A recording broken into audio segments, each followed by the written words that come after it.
बिस्मिल्लाहिर्रहमानिर्रहीम। अस्सलामुअलैकुम।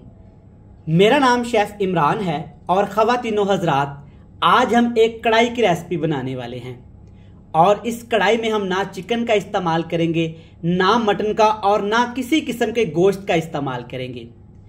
आज ये कढ़ाई हम बनाएंगे आलू बैंगन के साथ। जी जनाब, सही सुना आपने, आलू बैंगन से बनने वाली ये मज़ेदार टेस्टफुल कढ़ाई एक दफ़ा घर में लाजमी बनाइएगा। ये आपको इतनी पसंद आएगी कि आप हफ्ते में एक दफ़ा तो लाजमी बनाना चाहेंगे। बनाना बहुत आसान है, बड़ी मज़े की बनती है, ज़रूर ट्राई करिएगा। चलें जी, रेसिपी देख लेते हैं। चलें जी, शुरू करेंगे। बिस्मिल्लाहिर्रहमानिर्रहीम। आलू बैंगन की कढ़ाई बनाने के लिए सबसे पहले अपनी प्यारी सी कढ़ाई में लेंगे आधा कप कुकिंग ऑयल, अच्छा सा गरम करेंगे। सबसे पहले इसमें डाल देंगे आलू, क्योंकि आलू हमने फ्राई करने हैं जैसे हम चिकन या गोश्त को कढ़ाई बनाते वक्त फ्राई करते हैं।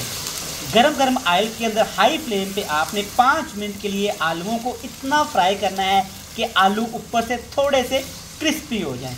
तो यहाँ पे हमने अपने आलूओं को फ्राई किया है सिर्फ 5 मिनट के लिए। देखिए माशाल्लाह, क्या खूबसूरत, क्या शानदार सुनहरी सा कलर आना शुरू हो गया है। इससे ज़्यादा आप आलू फ्राई नहीं करेंगे, वरना आलू हमारे चिप्स बन जाएंगे। अब आपने आलूओं को ना ऑयल से ऐसे निचोड़ के अलहदा कर लेना है, किसी खुले से बर्तन में डाल के इनको रख देना है। आलू हमने सारे निकाल लिए हैं। इसी ऑयल के अंदर अब आपने बैंगन डाल देने हैं। क्वांटिटी की बात करें तो यहाँ पे आधा किलो ही आलू हैं और आधा किलो ही बैंगन है। जैसे आप आलू की कटिंग करेंगे वैसे ही आप जनाब यहाँ पे बैंगन की भी कटिंग करेंगे। बैंगन को भी आपने जस्ट 4 मिनट के लिए हाई फ्लेम पे अच्छे तरीके से फ्राई करना है। यहाँ पे हमने बैंगन 4 से 5 मिनट फ्राई किए हैं। देखिए माशाल्लाह, बैंगन भी अच्छे तरीके से यहाँ पे पकना शुरू हो गए हैं। बैंगन को ज़्यादा फ्राई नहीं करेंगे, वरना बैंगन ना घुल से जाएंगे। चलें, अब आपने जैसे आलू निकाले थे इसी तरीके से आपने बैंगन आप ऐसे ऑयल से निचोड़ के अलहदा कर लेंगे। चलें जी, बैंगन निकालने के बाद इसी ऑयल के अंदर आपने ना टमाटर और सब्ज़ मिर्च डाल देनी है। 3 टमाटर लेंगे और यहाँ पे ढेर सारी सब्ज़ मिर्च डाली है। कुछ को मैंने काट लिया है और कुछ को मैंने साबुत ही रहने दिया है। ये बैंगन आलू की कढ़ाई में अच्छे लगते हैं, इससे टेस्ट भी अच्छा आता है और ना खूबसूरती भी आती है। दोनों चीज़ें अच्छे से मिक्स करने के बाद इसमें डालेंगे यहाँ पे अदरक कूटा हुआ। इसमें लहसुन का इस्तेमाल नहीं किया जाता और ना ही आपने लहसुन का इस्तेमाल करना है। आपने हाई फ्लेम करके इन सारी चीज़ों को ना अच्छे से फ्राई लाजमी करना है। देखिए माशाल्लाह, हमने सिर्फ ना 4 मिनट इनको फ्राई किया है, तो माशाल्लाह ये अच्छे से अपना टेस्ट डेवलप कर चुके हैं। अब इसमें डाल देंगे जी 2 बड़े साइज़ के प्याज आपने बिल्कुल बारीक काट के ना प्याज को आपने अच्छे तरीके से नमक वाला पानी लगा के ना धो लाजमी लेना है। प्याज के साथ इसमें जो मसाले हमने डालने हैं वो भी अभी के अभी ही इसमें डाल देते हैं। कुटी हुई लाल मिर्च डालेंगे अपने टेस्ट के हिसाब से, और साथ इसमें डाल देंगे यहाँ पे थोड़ा सा हल्दी पाउडर।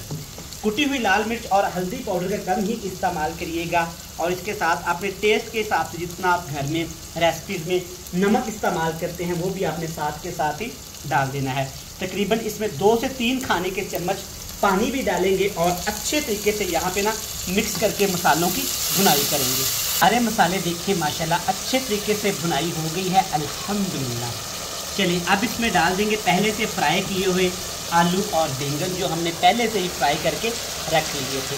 इतने टेस्टफुल ये बैंगन बनते हैं ना, आप एक दफ़ा बना के खाइएगा। इंशाल्लाह आप मुझे कमेंट्स करेंगे और बोलेंगे कि आपने रेसिपी बना के कमाल कर दिया। अच्छे तरीके से मिक्स कर लेंगे। अच्छा, एक गलती यहाँ पे आप बिल्कुल भी नहीं करेंगे, आप इसमें पानी नहीं डालेंगे, वरना आलू बैंगन की जो कढ़ाई है ना बिल्कुल ही ख़राब हो जाएगी, घुल मिलती जाएगी। क्योंकि हमने पहले से आलू भी फ्राई किए हैं, बैंगन भी फ्राई किए हैं, जस्ट हमने मसालों का टेस्ट इनमें लेके आना है। वो कैसे आएगा? इस तरह से अच्छे से आपने इनको ना मिक्स करके बिल्कुल हल्का फ्लेम करके ऊपर ढक्कन लगा के सिर्फ 10 मिनट के लिए दम लगा के छोड़ देना है। तो ठीक 10 मिनट के बाद व्यूअर्स आपने ना दम इसका खोल देना है। बिल्कुल हरगिज़ ज़्यादा दम आपने नहीं लगाना है इसको।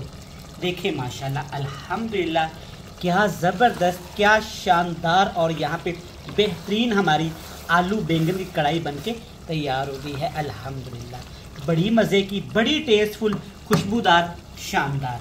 चलें, अब इसमें डालेंगे यहाँ पे एक छोटा सा चम्मच भर के साबुत ज़ीरा और थोड़ा सा कुटा हुआ खुश्क धनिया इसमें डालेंगे, खुशबू के लिए इस्तेमाल किया जाता है। और जितना आप डालना चाहें इसमें ना, ये धनिया सब्ज़ लाजमी डालिएगा, इससे खूबसूरती भी आती है सब्ज़ी में और फ्लेवर भी अच्छा हो जाता है। देखें माशाल्लाह कितनी आसानी के साथ हमने बिल्कुल न्यू स्टाइल में आलू बैंगन की कढ़ाई तैयार की है। मेहमानों को खिलाइएगा, घर में खुद खाइएगा। जो आलू बैंगन नहीं खाते ना, इस तरीके से बना के खाइएगा, माशाल्लाह सभी शौक़ से खाएंगे और फरमाइश पे बनवाएंगे।